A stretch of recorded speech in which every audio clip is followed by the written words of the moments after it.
What's up, guys? It's your boy Hokage Puya, and it's the end of the season. And you know what that means? It's time to rank the entire Bayern squad from this season in a nice little tier list, just like we did last year. Um, we're basically done with the season. There's one more league game left, and then there's the Club World Cup. I'm not going to include whatever happens at the Club World Cup for this tier list. The Champions League is over. The Pokal is we're out of the Pokal, and the league title, we just celebrated it. We're basically wrapping it up. We have one more game against Hoffenheim this weekend, so it's a good time to sit down, go to the squad, rank some players, good, bad, and ugly, and criticize them. Criticize them. There's a lot of people to criticize here. There's a lot of people to praise. I'm also going to be doing company as well. So all the players and company will be ranked in this tier list today. And without further ado, we got 26 people to go through. 26 people. So I do not want to waste your time at all. Here we are with my little tier list I made. As you can see, we have player of the season. Only one player will be going in player of the season. We have our amazing, great, average, players who had no impact, injuries, or players who just didn't really appear, and players who played and were straight garbage. Straight garbage. Unredeemable. Send them to Siberia. Send them to the gulag. I never want to see them again. So let's start. Players are at the bottom. I'll pull them up for you guys. First player, Sasha Bowie, and he's going straight into the category of trash. Listen, I don't understand the whole transfer plan that was behind Bowie. I don't know. I think he's a decent player. I think when, he hasn't really had a fair stint at Bayern so far. But the thing is, when you're a player trying to break into a team, when you are given the opportunity, you can't afford to be trash. And Sasha Bowie, when he has been afforded the opportunity to play, most of the time, Sasha Bowie has been straight ass.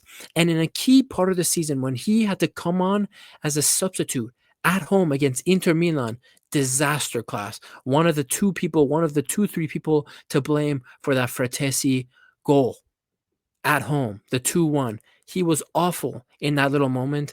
And in other phases of the year when he's gotten minutes, he just hasn't had much of an impact. Now, I will say he started the season off pretty well when he was appearing. But this second half of the season, when he's appeared on the pitch, my eyes have wanted to crawl out of my skull. I question how this guy is French. With all the talent France has, I question how he is French. He's a cool guy, right? He likes One Piece and all that, but this is a football channel. This is a football team. Even if you like One Piece, bro, if we're One Piece bros, it doesn't matter. I will rank you trash if I have to. Sasha Bowie, trash. And, I'll do a tier list on buy, keep, and sell as well. But, I'll tell you right now, a little spoiler for that video, Sasha Bowie will have to be going in the sell category for me. And I really don't understand I don't understand how we at Bayern believed a right back from Galatasaray was going to come to our club and be successful and challenge for that spot. Absolutely not. Sasha Bowie, trash this season. Kingsley Coman. Bro, if we're being honest, Kingsley Coman this season basically had no impact. Now, I wouldn't say he was trash. But bro, honestly, I can't sit here and tell you Kingsley Coman was average for a guy that makes so much money at this team. Respect the Kingsley Coman. Respect for the Champions League winning goal. Respect for your years of service. But this is a real tier list. This isn't a Happy Meal tier list. This isn't the Teletubbies tier list, the Elmo Street tier list. No, this is the real talk therapy tier list. And Kingsley Coman, I put him in no impact because when he has played this season, he hasn't really been impactful. There's probably been five performances from Kingsley Coman this season where he had an impact on the field. The rest of them, he's either locked down by his forward pack, he's either injured, or he's either on the field missing 1v1 opportunities as easily as he breathes the air through his lungs. Kingsley Coman. So this season, I'm putting Kingsley Coman in no impact because he wasn't trash. When Kingsley Coman was on the field, he'd still beat players. He'd still give us moments. He'd still change the game a little if he came on as a sub. He'd give us new looks if Leroy Sané was playing like complete utter trash. But really, if you think about it in terms of impact, in terms of his performance this season, Kingsley Coman wasn't average for his standards. He wasn't trash for his standards. He just was not very impactful this season. So Kingsley Coman is going into the first player to go into the no impact category. Alphonso Davies. Oops. Sorry, guys. Oh my gosh, you guys. You don't get a Windows computer. The trackpad sucks.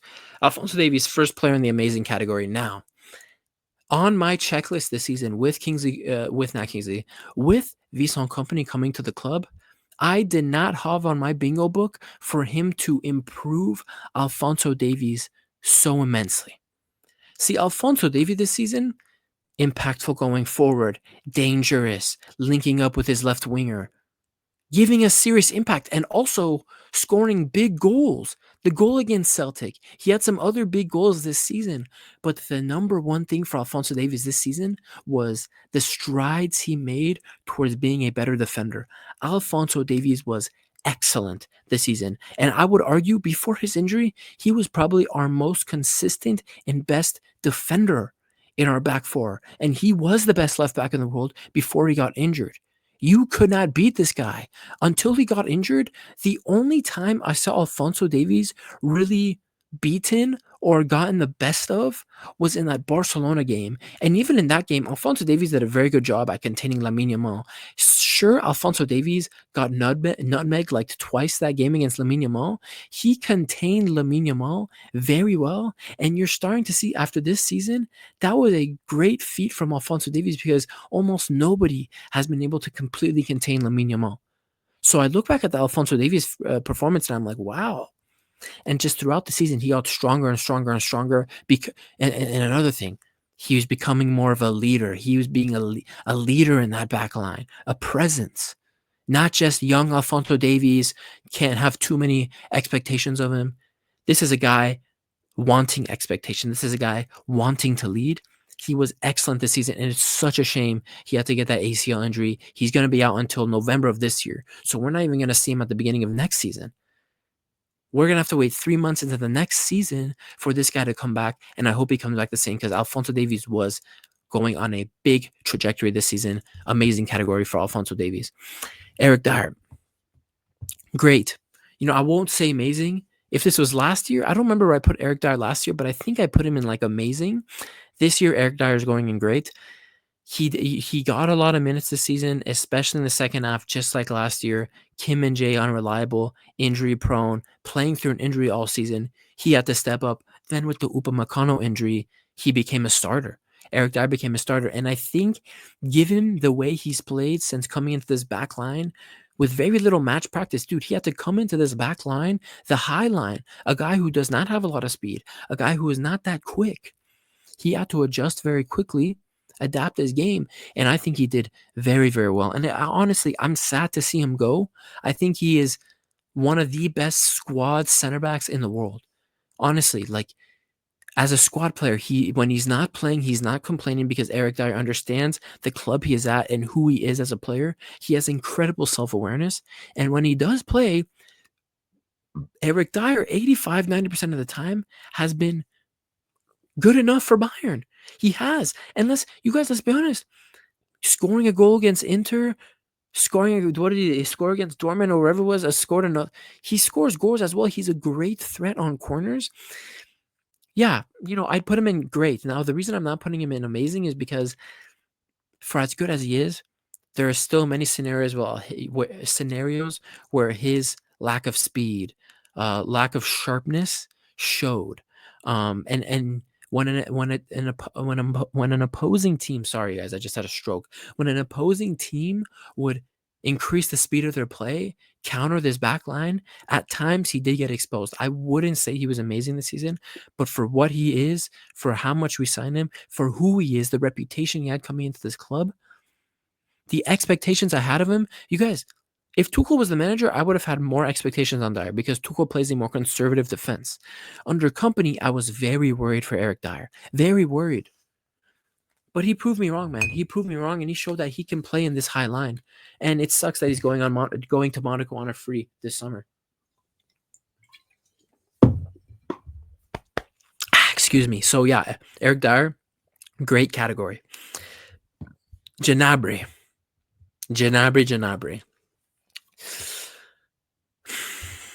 You know, if Gnabry wasn't injured this season so much, I think he would probably go in the average category. But he's like Kingsley Coman. He's going in the no impact because for the majority of the time, Serge Gnabry, when he is playing and fit, he was either having no impact, useless on the field, and he probably had, at the beginning of the season, he had like a good 3 week spell. And at the end of this season, since coming back from his long injury struggles that he was having all throughout the season, he has had a decent pickup on form. He's actually been useful. He hasn't been brainless, especially the last 3, 4 games. He has been a useful player, but I'm sorry.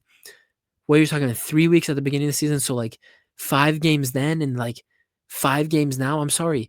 Being good, not world class or anything, being good in one, he was the only game he was excellent was the Dortmund game.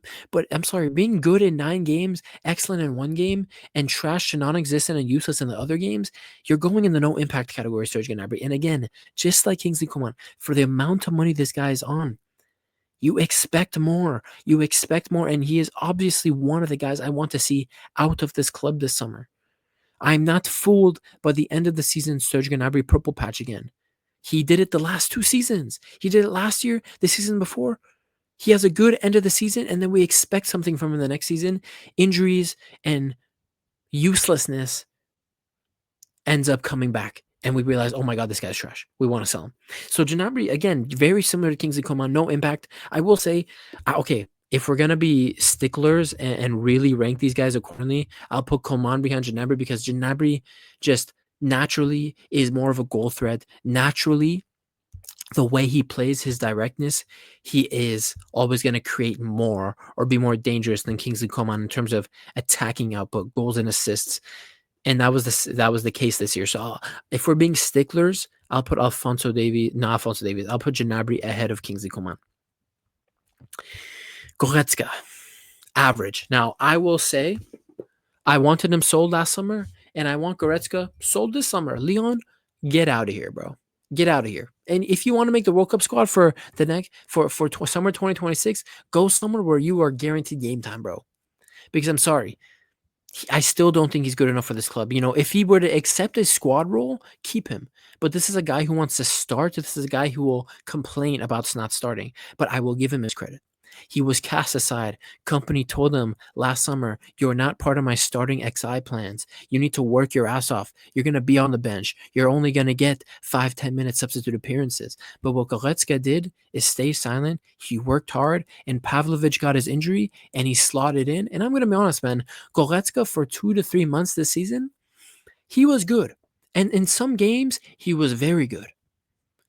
He was very good. And what's interesting about that is when Goretzka was good in those 2 to 3 months, our midfield was dominant. Our midfield was excellent. The way the midfield and the defense meshed together and protected each other was a massive improvement. Why? Because he wasn't some passenger in the midfield anymore. He was actually being useful, and Joso Kimmich did not have to carry the entire weight and burden of the midfield by himself, as Goretzka, as he was doing previously, would jog around. This season, he was actually useful. He was back to being a danger in the box. He was doing his defensive duties. He was keeping his position. But that was for 2 to 3 months. At the tail end of the season again, he proved to not be good enough. In those Inter ties, he was great in those Leverkusen ties. Don't get me wrong, in the round of 16. But in those Inter ties, all of a sudden, the old school Goretzka that we've known the last 3 years came back. He was useless. He won no duels. He was out of position. He left Joso Kimmich doing all the work by himself again. And he is one of the main reasons, in my opinion, that we did not beat Inter. Yes, all of those injuries we had, but his inability to impact the game against Inter, his inability to do his defensive duties and keep his position on the field was a big reason we could not have more success against Inter. And for that, because of the big games he didn't show up in at the end of the season, I'm going to put him in the average category. And you guys, my mouth keeps drying out so fast.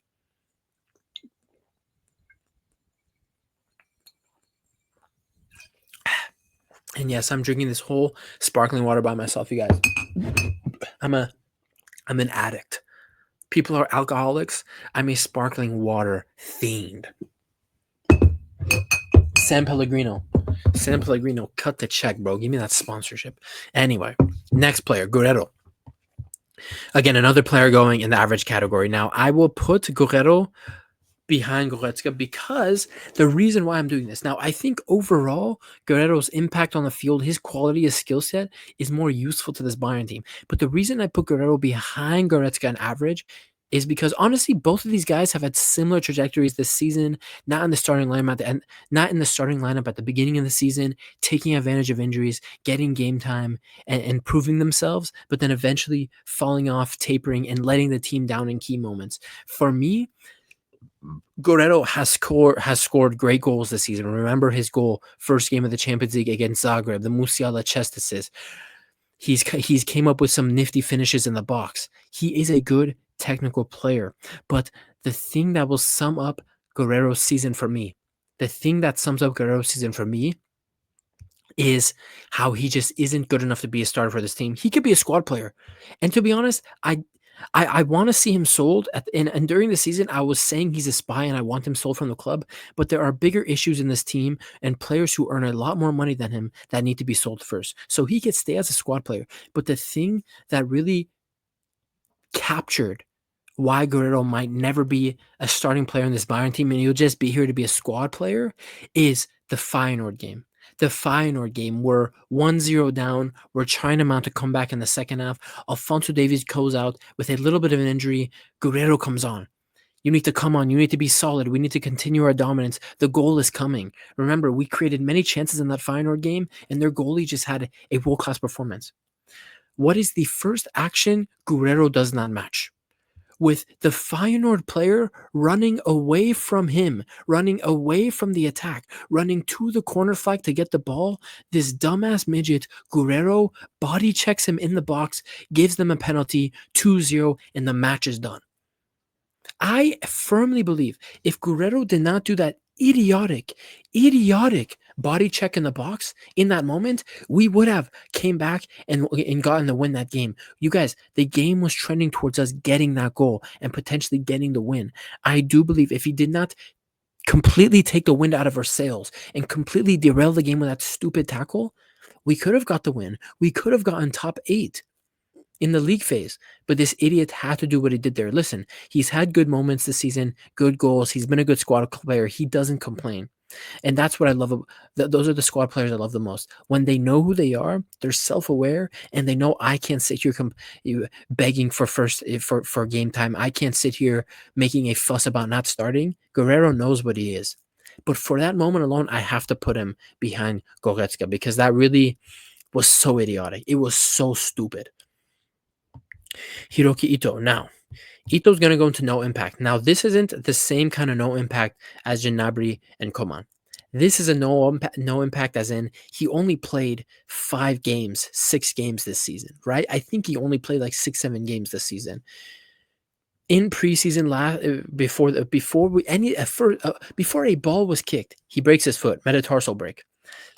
He comes back when we really need him in those Celtic ties, in the playoff games. He comes back, slots in, and has excellent performances right off from injury. No match practice, no warming up in the Bundesliga. He puts in 2 very good performances in the Champions League. 2 good performances in the Champions League. And then in the Leverkusen game away from home in the league, another fantastic performance from Ito. But when he's gaining momentum, when he's actually proving himself finally to be useful, finally, because remember, guys, Ito was a one of our big signings last summer. He was Stuttgart's best center back last summer. He was their best center back last summer. Okay? He was meant to come in, challenge Kim for a starting spot. He's a left-footed center back. He was actually probably projected, and Bayern, the people at the club probably expected him to establish himself and be the starting center back with Upamecano. He was injured all season. And when he's gaining momentum for this Bayern team, what happens? He injures his foot again, he breaks it again, and he's going to be out. He won't play another game until the beginning of next season. And all of a sudden, with 2 foot breaks, Ito is a big liability for this team. If he's going to be injury prone, his career at Bayern might already be done. And it's a little harsh because I think he's a quality player and he has a lot to give this team with his left-footed abilities. But he just didn't get to show it this season. But when he did play, he was very good. He was very good for us. He showed the potential he had and the potential he had for impact in this team. So Ito, man, I'm gonna put him in no impact, but again, it's not at the same level of Gnabry and Coman no impact. Not the same level. And honestly, maybe I'm too hard. Let's be honest. These guys gotta go in trash. I'm not gonna lie. I forgot the no impact categories for people who didn't really have a chance. Coman and Gnabry actually both going on trash, but Sacha Boey absolutely is gonna be at the bottom of trash tier, and Gnabry and Coman are probably gonna go in trash tier as well. I'm getting fooled by the end of this season and their improved performances slightly. These guys are going in the trash category. Next up, Harry Kane. Number 9. Listen. How do I say this? You guys, I'm going to be honest with you. For most of this season, I was underwhelmed with Kane. I'm going to be honest, guys. I was underwhelmed with Kane. I think Kane's season last year, where he didn't win a trophy under Tuchel, that Tucheleman himself, I think Kane's first season for Bayern was more impressive than this season. I'm going to be honest. I'm not putting Harry Kane in the amazing category. I can't, because I'm going to be honest with you guys and watch my post-match reactions. Most of the time, I was happy with him and also a lot of times underwhelmed. There were very few matches where I was like, Kane, world class, difference maker. Really, there wasn't. The only games where I was really pushing Kane Ballon d'Or, really on his side and thinking, oh my God, world class performances, was the 2 games against Leverkusen. Those 2 games against Leverkusen in the Champions League were phenomenal. If not 2 of his finest performances in the Bayern jersey since he's came to this club. But I have to be honest with you guys. The majority of this season, I have not been amazed by Harry Kane consistently. He's amazed me here and there. For stretches of matches, he's amazed me. But for 100 million striker, for the name of who he is, I was not as consistently amazed and applauding Harry Kane as I was Alphonso Davies, for example. Harry Kane, I think, has 25 Bundesliga goals, 26. 9 of those are penalties, guys. If you take away his penalties, he is behind Patrick Schick and Guirassy in the goal scoring charts. He is. Now, you still have to put away the penalties, and I think Harry Kane, ever since that miss at the World Cup, he is the best penalty taker in the world. And in key moments, he puts those penalties away. But if I'm being honest with you guys, this season, I was frustrated a lot with Kane as well. He was not popping up in the box. He was not being a box presence. He was focusing too much on playing on other parts of the pitch, defending when he should be attacking, not being in the box when he should be. So Harry Kane, I'm not saying he had a bad season, but Harry Kane last season was more impressive than he was this season. Now, maybe I'm being harsh, but I'm just being truthful. I don't think Harry Kane was amazing. That's just the honest truth. So I'm going to put him at great.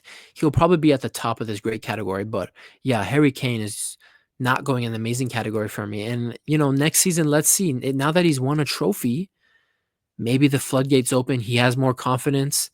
I hope so. And I believe in him. I believe in him. So Harry Kane, I'm putting him in the great category. Kim. I'm going to put Kim in average, but I'm going to put him at the top of average. Why? Yes, he has had sus moments again this season. Yes, in that Celtic game, big mistake. And he's made other mistakes this season, right? And I have to take another drink of water. Watch out.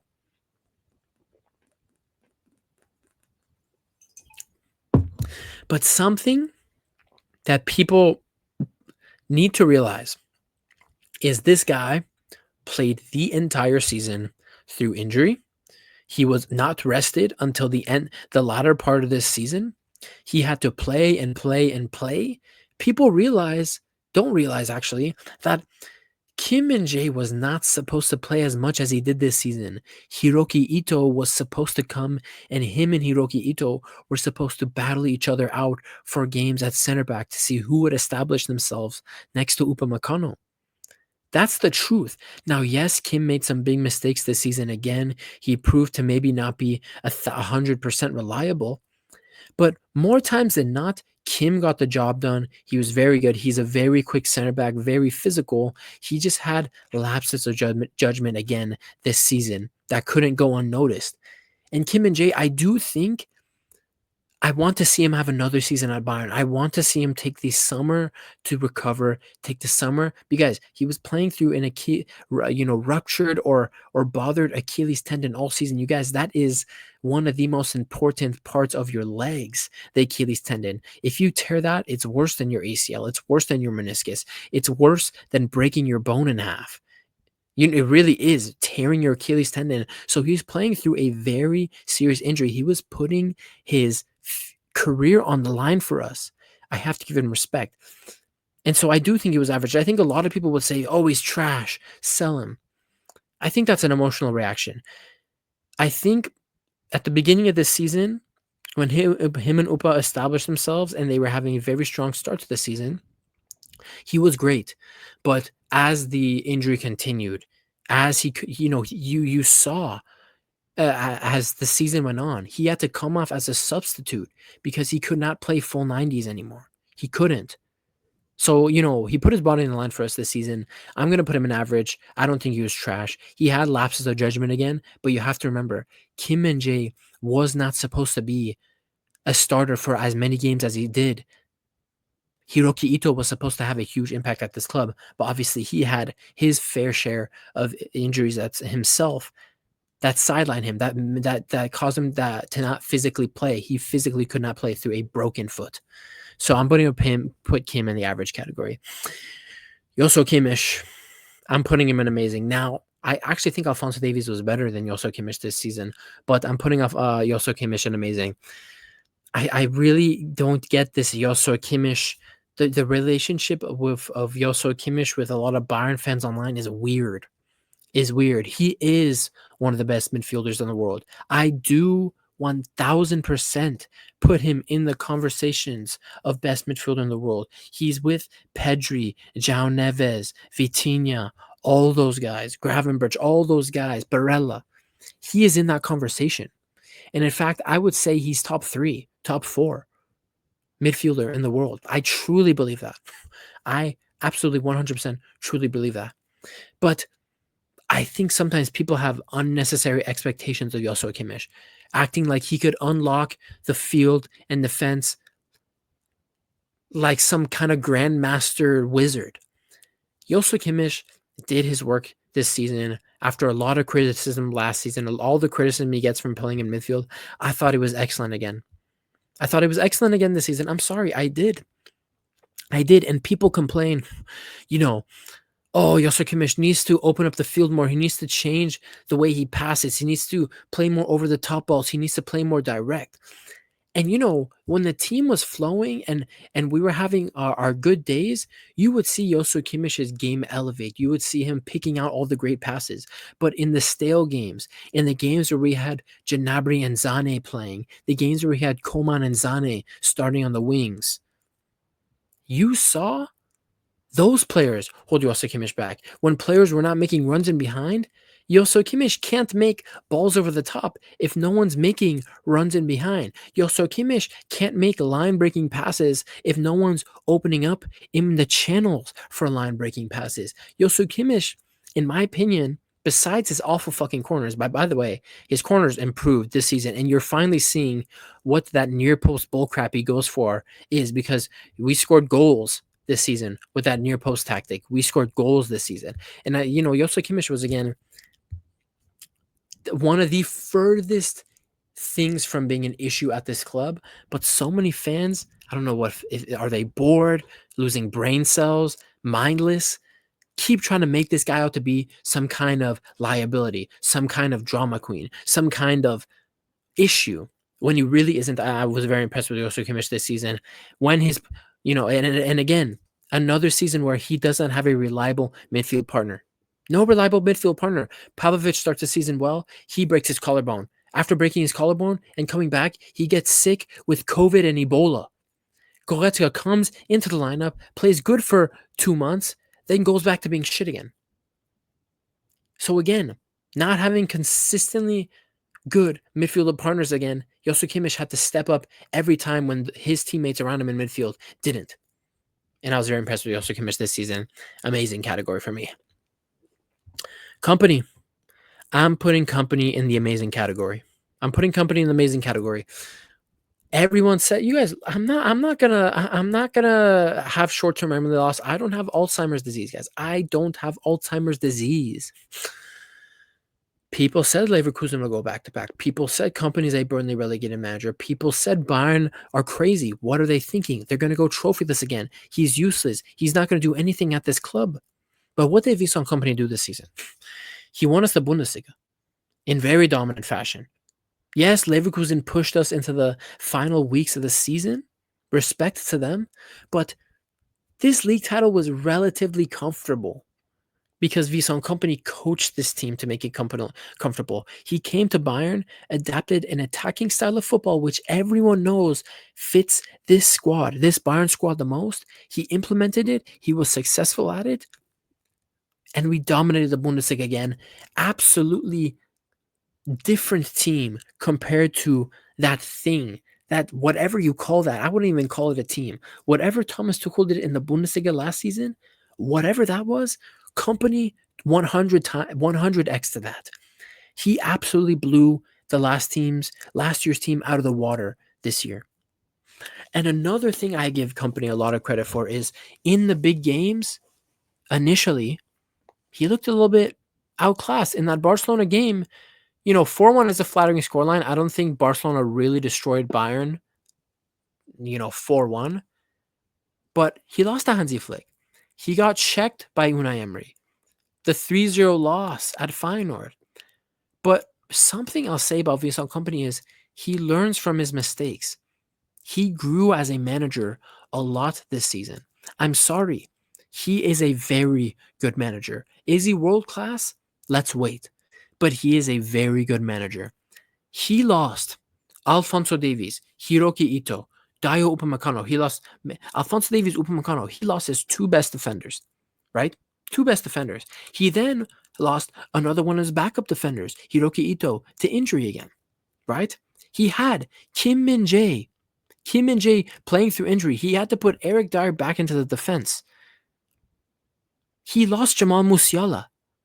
Leon Goretzka turned into a clown again. And he still made 2 ties against Inter Milan, this amazing Inter Milan team, very competitive. And I still argue we were the better team in those 2 legs. I still argue the players absolutely failed Vincent Kompany over 2 legs in the Champions League. So for me, excellent season. And in those games against Inzaghi, in the games against Xabi Alonso in the round of 16, the way he's managed the injury crisis at Bayern, the end of the season, I have to give my hats off to him. Hats off to Vincent Kompany, because he grew a lot as a manager. He impressed me, and I'm putting him in the amazing category. And I'm telling you right now, my expectations for this season was to win the league title, and he did that. And he passed the Bundesliga test with flying colors. So Vincent Kompany, I'm putting him in amazing. Leimer's going in great. Leimer's absolutely going in great. I mean, I love this guy. I love Konrad Laimer. I know a lot of people don't like him as much. I love this guy. You could play him in midfield. He could drop a great game. You could play him at left back against Inter in the Champions League. He'll drop a masterclass. You could play him at right back. He'll drop a masterclasses. He'll drop 7 out of 10s consistently. He has an engine. He could run all game. I love Leimer. Now, don't get me wrong. There is the games where Leimer is out of his depth and he has some bozo games. Why? Well, because he's playing so many different positions. Because sometimes you see lapses in his judgment, but that's because he's playing so many different roles this season. It's hard to establish himself into one role consistently. He's such a good squad player. And to be honest, he wasn't even a squad player this year. With our injuries he had, he was a starter. He was our starting right back this season. He was, and I thought he did an excellent job. Him and Olise, I don't see a lot of Bayern fans talking about it. Him and Olise struck up a very good partnership with each other. Olise and Leimer struck up a very good partnership with each other, making overlapping runs on the right side, defending together, coordinating the attacks together. I thought they were very well playing together. So Conrad Leimer, another good season for him. Last year, he was also good for us, especially at the end of the season in the Champions League. And dude, in big games, Leimer shows up. So low key, guys, Leimer is low key a big game player for Bayern. So I'm very happy with Conrad Leimer's performance this season. Thomas Muller, I'm gonna put him in average. His last season, obviously, I'm not trying to be disrespectful to Thomas Muller, but he wasn't great. He wasn't amazing, and he damn near wasn't the player of the season.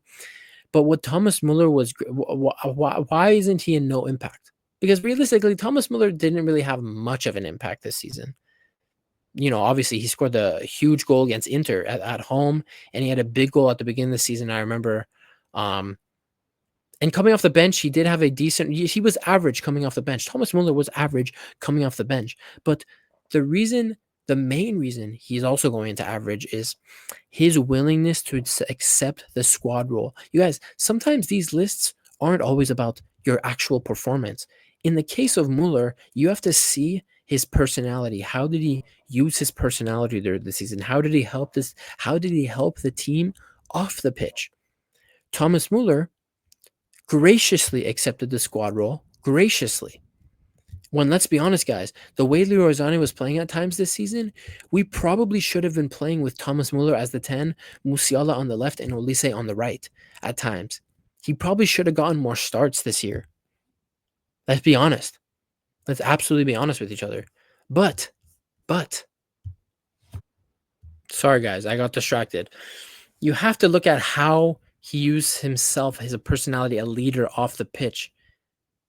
And as I was saying, he probably should have started more games this season, the way some of our bozo wingers were playing, namely the three stooges of Sane, Gnabry, and Coman. So he probably could have started more games.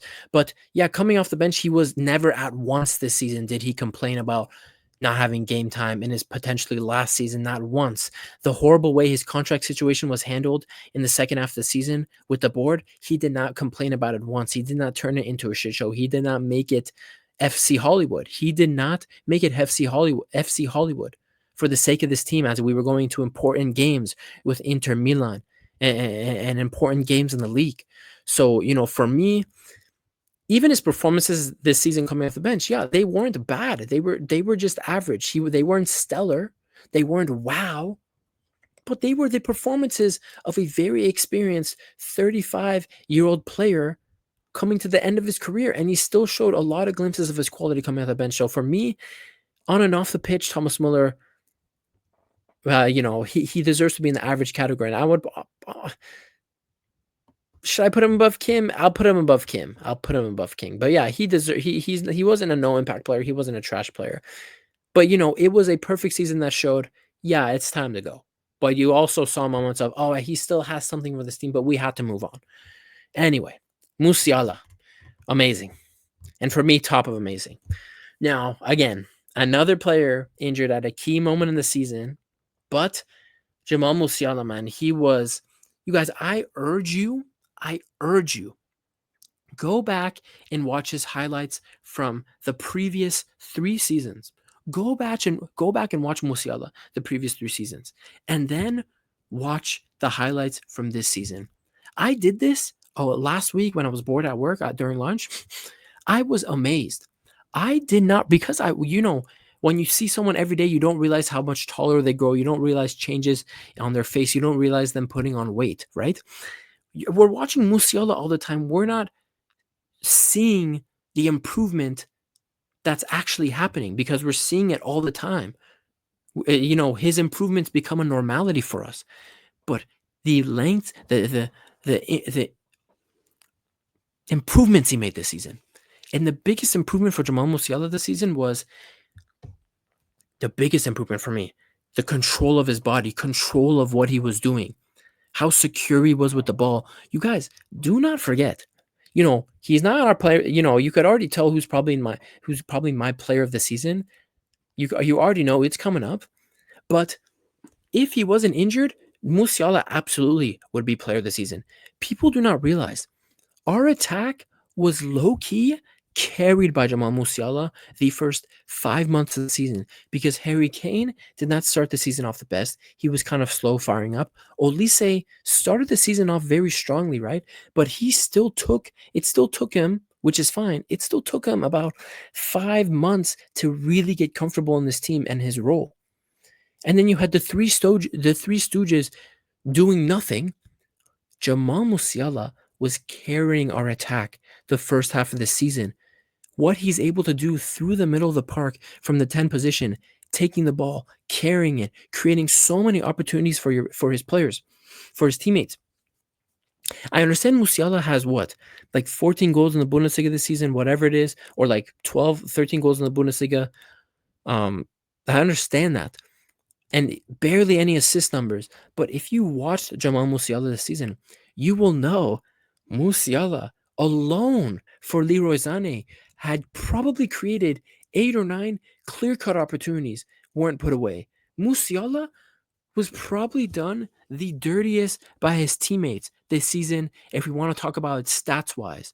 Musiala should probably have 15 plus assists this season if it wasn't for the incompetence of the players around him in attack. And I'm being modest with that number. So Musiala was excellent this season. He was more clinical. When the chances came to him, he was putting them away more consistently at a higher conversion rate. He was more controlled with his body. He was more impactful through the middle of the field, more mature with his play, much more matured. And another huge improvement he made. And he already had this to his game, but the defensive contribution, the amount of times he wins the ball back, his willingness to drop into midfield and chase balls down and help Kimmich and the other midfielders. In my opinion, the most underrated trait from Musiala is his defensive abilities. He is an excellent ball winner. He is excellent at it. So Jamal Musiala for me was excellent. And you guys, if he did not get injured, I'm very confident this guy might have had 2 generational games against Inter Milan. Seeing what Lamine Yamal did, I'm so positive Musiala would have had 2 insane games against Inter Milan. I'm positive about it. So Jamal Musiala, he's going top of the amazing category for me. Manuel Neuer. I'm going to put him in great, but I'm going to put Neuer at the bottom of great. Well, why? One, his body is breaking down in real time. His body is literally breaking down in real time. He got injured celebrating the goal, the second goal against Leverkusen at home in the Champions League. That's how he got his big calf strain. Put him out for the rest of the season until this past weekend against Mönchengladbach, which he came back and had a masterclass, made some brilliant saves, and was excellent passing out of the back as always. And so that's why I'm putting Manuel Neuer in great. When he was playing, you guys, the build-up, excellent. The shot stopping, very good still. Very good shot stopper. In 1v1s, very good still. Very, very good. Why I don't put him any higher is the injuries. First and foremost, the injuries. His body's breaking down. And second, that moment in the Pokal against Leverkusen. That was a pivotal moment. Pivotal moment in that game. To get sent off like that in such an inexperienced fashion. You guys, I'm so confident.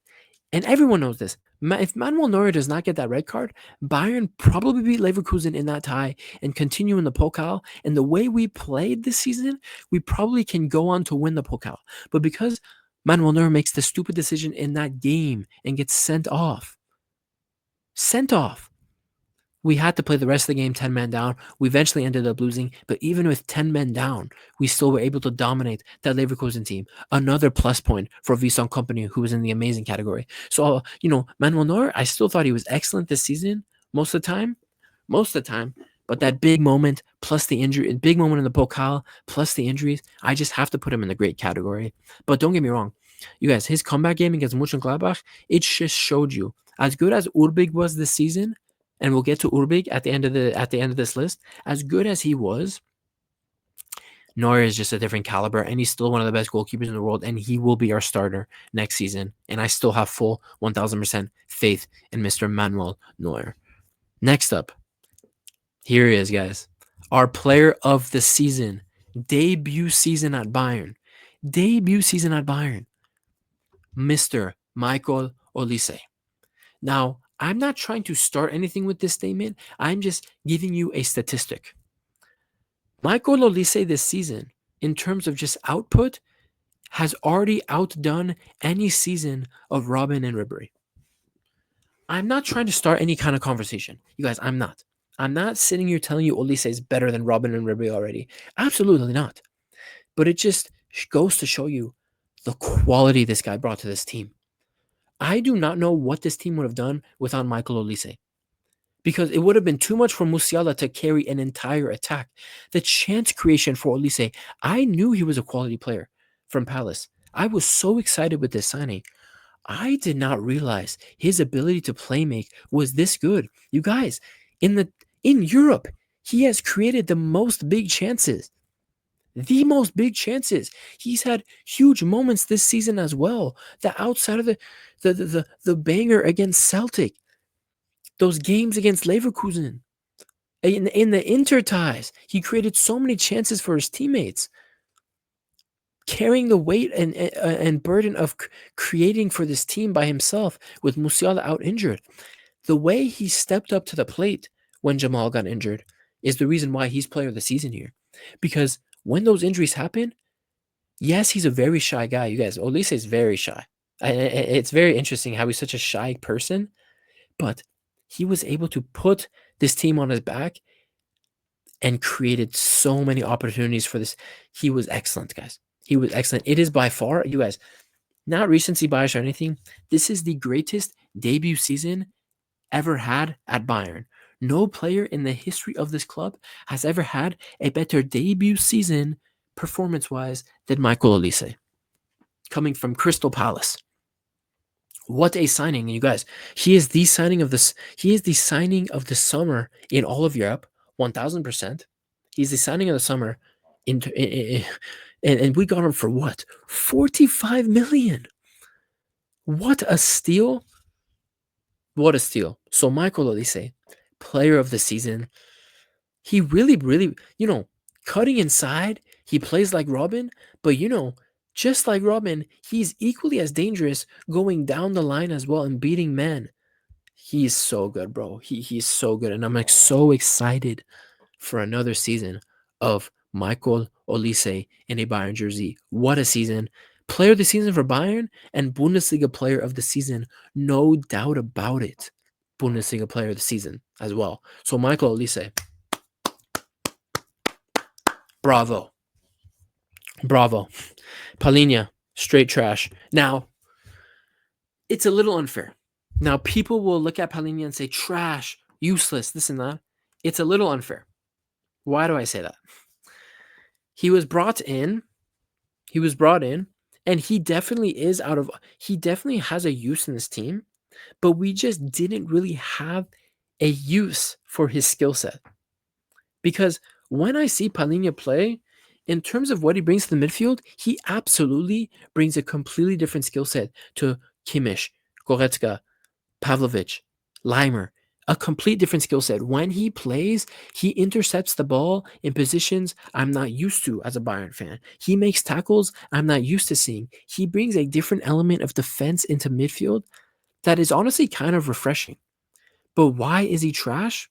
Why is he trash? Well, he never really established himself in the team. Now, honestly, I'll put him in no impact. I'm going to put him in no impact. He just really hasn't had impact. He doesn't really fit the company system. I think if Tuchel was still here, he would have been playing a lot more games. This was a player Tuchel really wanted. And I do think he's a good player. But, his season was a little bit derailed. What game was that? He got the red card. Remember in the Leverkusen game, he ruined the greatest assist, one of the greatest assists of all time. Musiala's back heel effort over Hermoso, putting the ball on a silver platter for Palhinha to score the goal. He hits the crossbar. You definitely saw his limitations. And when he did play, you saw his limitations as a player on the ball.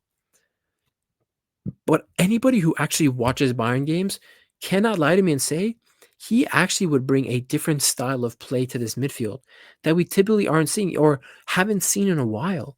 He would put in tackles, he would put in defensive work that honestly I haven't seen since Arturo Vidal was at the club. That ruggedness, that toughness. So honestly, I really would like to see him stay this summer. I really would. And we'll talk about it in the buy, keep, sell or the keep, sell, whatever video, right? I'd really like him to stay and have Goretzka leave because he brings a profile to this midfield that is very unique. There's not many out and out defensive midfielders. Out and out. Pure defense. So honestly, I'd like to see him stay, but yeah, he didn't really establish himself in the team, and I don't think it's because he's trash. It just didn't really fit the system, and I think company realized that in the end. And he opted for Pavlovic, Leimer, Goretzka over Palhinha in the midfield as the season went on.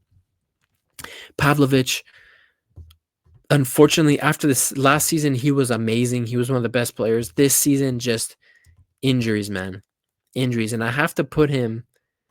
Bro, honestly, I have to put him behind Goretzka because he started the season. Don't get me wrong.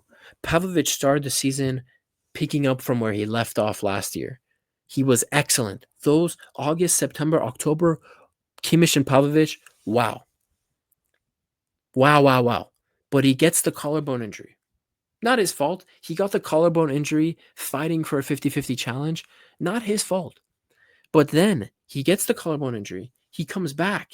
He gets like meningitis. He gets like tonsillitis, Ebola, sickle cell anemia, he gets all these diseases, and then all of a sudden he's out for a month and a half due to sickness, due to tonsillitis.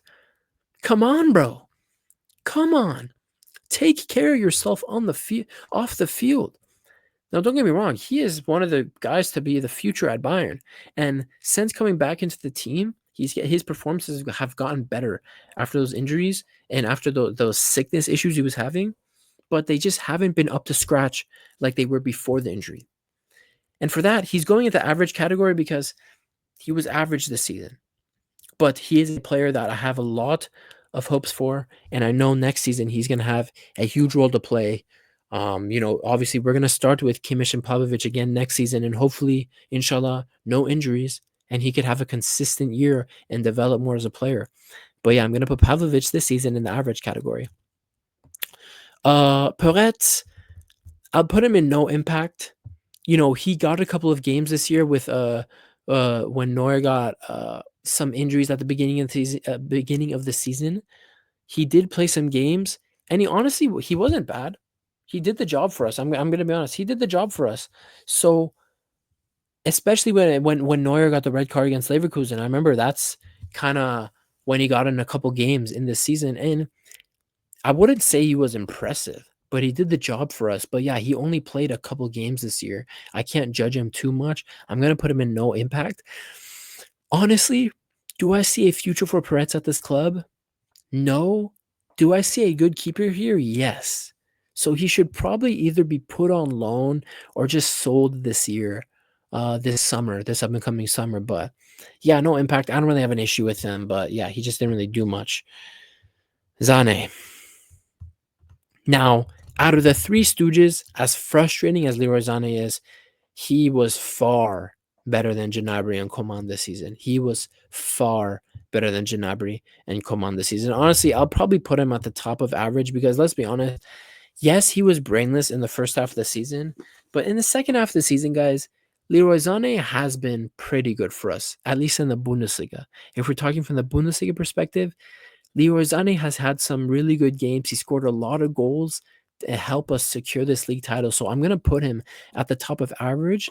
But the frustrating thing again with Leroy Sané is that you will see flashes, and not flashes, you will see full games where Leroy Sané is on it. He sees everything on the field. He dribbles past four guys with ease. He's creating chances. He's shooting. He's dangerous. He's a lethal threat. And you will see that for a couple of games. And then for another couple of games, you will see a guy who looks like who just got out of a horrible divorce, a guy who just got out of a 40-year marriage, a guy who just got out of an a cross-country airplane flight, a international airplane flight, 18 hours in the airplane. He's sluggish at times, useless, idiotic, losing the ball. It's just stupid. So again, another frustrating year for Zane, where he shows his quality and he also shows his idiocracy. So I'm going to put him on average. The second half of the season really did save him. But if we're being honest, this isn't a guy we should be hedging on to be a starter next season, which is why Bayern is going full balls in, guns blazing for Florian Wirtz. So, will he sign the contract? Obviously, there's this Leroy Sané contract saga going on right now. I don't know. I kind of do want him to stay because I think as a squad player, Sané, Bayern fans don't want to admit it. As a squad player, this is a pretty good guy to bring off the bench. I'm not going to lie. It's a pretty good guy to bring off the bench. And this is a guy that can play on the left and on the right. So, Leroy Sané, average this season. Stanisic. I'm going to put Stanisic in average. He just didn't get much game time this season. But the thing is, was he injured? I honestly don't know what the deal was with Stanisic this year. He was injured and everything, right?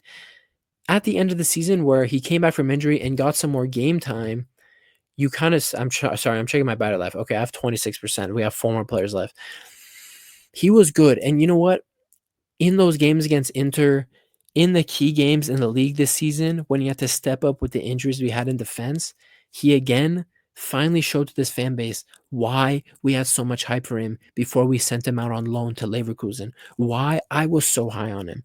I think next year Josip Stanisic should be a starting player for Bayern. He is a quality defender. Now we could talk about his role in the attacking phases of the game when if he's playing at fullback. But what you cannot deny by Josip Stanisic is this kid is a good defender. He is a bloody good defender. And he's very young. Not very young. He's like 24, 25 years old, I think. This is a guy defensively is Bayern quality. And I want to see him play more next year. I want to see him have a bigger role. And there's obviously, you guys, he's from our academy. This is a kid that loves the club. And he'll do anything for this club. He will play his heart and soul out for this team. And he plays with such passion for the badge. So, I'm going to put him in average this season. Lack of game time, injuries, struggling, end of the season, big performances, very important. And against Inter, I thought he was just excellent across 2 legs for us. I'm going to put him in average. Ulreich, straight to the no impact. Did he even play a game this season? I know he was having like family issues for like 2 months. He wasn't even coming to training or wasn't even showing up in the squad lists. But yeah, no impact. Not much to say about Ulreich. Vidovic, another guy, no impact. We brought him back halfway through the season from loan. He was on loan at Mainz. He wasn't really even doing much at Mainz anyway. Or he was at Augsburg or Mainz. I'm forgetting. But yeah, he had no impact. Urbig, I'll put Urbig in the great category. For a kid, 21 years old, to come from the Zweite Bundesliga, the second Bundesliga from Köln, to come in, replace Manuel Neuer all of a sudden, and he's all of a sudden a kid who probably grew up watching all these players in this team, watching Sané, a kid grew up watching Kimmich, Harry Kane, Goretzka, all these senior players, Gnabry Coman, to come in and slot in so effortlessly. And the thing that impressed me more about Urbig this season was he came in and he was instantly extremely comfortable playing out of the back. And that was the big thing for this. That's a big thing for me. Playing out of the back. Can you be as good as Neuer? Now, he wasn't as good as Neuer at it. Neuer is the best in my opinion. But he was damn good for a 21-year-old coming from the Zweite Bundesliga straight into this Bayern team. He did a superb job for us. And, this is a player, man, 21 years old. Let's see how he develops because this could be one of the next great German players, German goalkeepers, because I was very impressed with his mentality. Set aside his goalkeeping, his shot stopping, his playing out of the back. He had the mentality at 21 years old to come from the second tier of German football straight into this Bayern team and make real impact. Not be scared, not shy away from the challenge. So much respect to Urbik. I'm going to put him in the great category. And the last guy on this list, the guy who has probably redeemed himself the most this season, Dio Upamecano, going straight into the amazing category. You guys, this guy was excellent this season. Upa Maldini, we call him now. Upa Beckenbauer, whatever you want to call him. You guys, and I think a lot of people are starting to realize it, not just at Bayern. A lot of fans across Europe, they were seeing the Bayern performances. They saw those Leverkusen games. They saw the maturity in Upamecano's game. His defensive capabilities shined this year. They shined. He was so mature, barely made any mistakes. He's a menace. He's a menace. So much physical dominance in that high line. So much. And to add to that, an excellent passer out of the back. Excellent with his long balls. Excellent. Calm presence, not shying away from challenges anymore. He looked like such a more comfortable center back this year. And unfortunately, because of his injury, we did not get to see him finish out the season, but he was having an excellent, excellent season. His best season in a Bayern jersey by far. By far his best season in a Bayern jersey. And I hope he signs the contract. I hope he stays at Bayern because I genuinely think this season he was a top 5 center back in the world. He is a top 5 center back in the world. I think a lot of people realize this year with some of the international breaks, Upamecano is the best French center back. It is not a coincidence that Upamecano is always in that France back line when they keep clean sheets. It's not a coincidence. People started to realize that. So Upamecano had an amazing season. And yeah, just such a warrior. And he played the center back leader this year. He showed more of a leadership aspect. He showed more leadership qualities this year. Stepping up and being just that guy in the back. So Upamecano, putting him in an amazing category. Guys, that was the last player. Nice little yap session. Here's how the tier list stands. Olise is my player of the season. In the amazing category, we have Musiala, Alphonso Davies, Joshua Kimmich, Dio Upamecano, and Vincent Kompany. In the great category, we have Harry Kane, Konrad Leimer, Eric Dyer, Manuel Neuer, Jonas Urbik. In the average category, we have Leroy Sané, Thomas Muller, Josip Stanisic, Kim Min-jae, Leon Goretzka, Alexander Pavlovich, Rafael Guerrero. In the no impact category, we had Peretz, Ito, Palinha, Ulreich, and Vidovic. And then finally, the all glorious trash category this season, we had Gnabry Coman and Mr. Sasha Bowie himself. My throat is dry. My throat is begging for water. I didn't want to click away from that. This is how the tier list ends for this season. I'm actually going to go watch last season and see how I ranked, but this is the tier list for this season. Let me know if you agree. Like, comment, subscribe if you're new, guys, for this Bayern content. It's been another up and down season, but we're absolutely ending this season off on a much, much more positive note compared to last year. Lots to change in this team, lots to work on, but a lot of bright spots. A lot of young players stepping up to the plate and showing new maturity, new levels to their game. And I'm very happy about that. And obviously, Vincent Kompany leading the way, a guy I fully believe in now for the Bayern job. You guys, it's been your boy Hokage Puya. I'll see you guys at the next one. Peace.